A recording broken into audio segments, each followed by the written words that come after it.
by Jim Dower Joseph Parker. 240, 18 KOs. Doesn't want his next opponent to be a low-level fighter for his next defense of his WBO heavyweight title in New Zealand.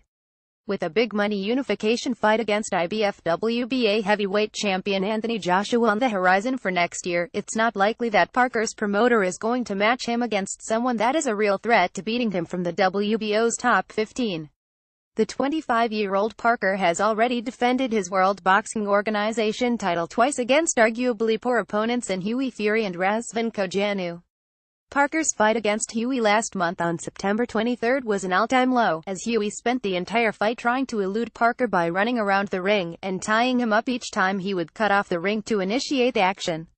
Hughie clearly didn't belong inside the ring with Parker. Hughie looked a young kid with no boxing ability inside the ring with a professional fighter.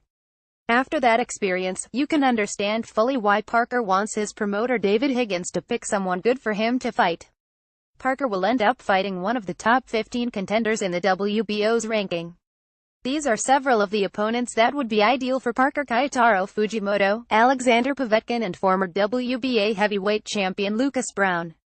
However, Povetkin is expected to be fighting in a WBO title eliminator soon against Christian Hammer. Browne is being talked about fighting in late November, so he's not an option. There is a big possibility that it could be in New Zealand, but there is also a big possibility that we could be fighting in the UK, said Parker to the nzherald.co.nz. We're still in negotiation with Eddie Hearn's team, the promoter of Anthony Joshua, Dillian Whyte and Tony Bellew, and with other fighters.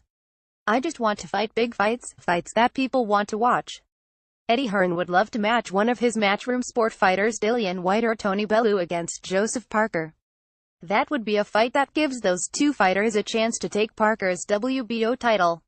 Even if Parker beats them, it would make the Joshua-Parker fight a bigger affair than it would be if Parker faces another poor opponent in the same class as his two previous title defenses. Parker says it's going to be a top 15 guy. These are the current top 15 fighters: 1. Christian Hammer; 2. Tom Schwartz; 3. Dominic Breazeale; 4. Yarrell Miller; 5. Dillian Whyte; 6. Alexander Povetkin; 7. Kayotaro Fujimoto; 8. Gilad Zhang; 9. Carlos Takam; 10. Hughie Fury; 11. Agat Kabyle; 12. Otto Wallin; 13. Amir Mansour; 14. Luis Ortiz; 15. Andy Ruiz. Fujimoto likely isn't well known in New Zealand. If Parker wants someone that his boxing fans in New Zealand has heard of, then he's going to need to stay away from fighting guys like Fujimoto, Wallin, Kabyle, and Zhang. Yarrell Miller and Breazeale would probably be too tough for Parker to face in a voluntary defense. The same goes for Ruiz and Ortiz. There's really not much to choose from for Parker other than someone that his New Zealand boxing fans have never heard of, like Fujimoto. It's either someone like him or a dangerous opponent, and I don't think Parker wants someone that could potentially beat him. Boxing: Joseph Parker wants a quality opponent for next fight.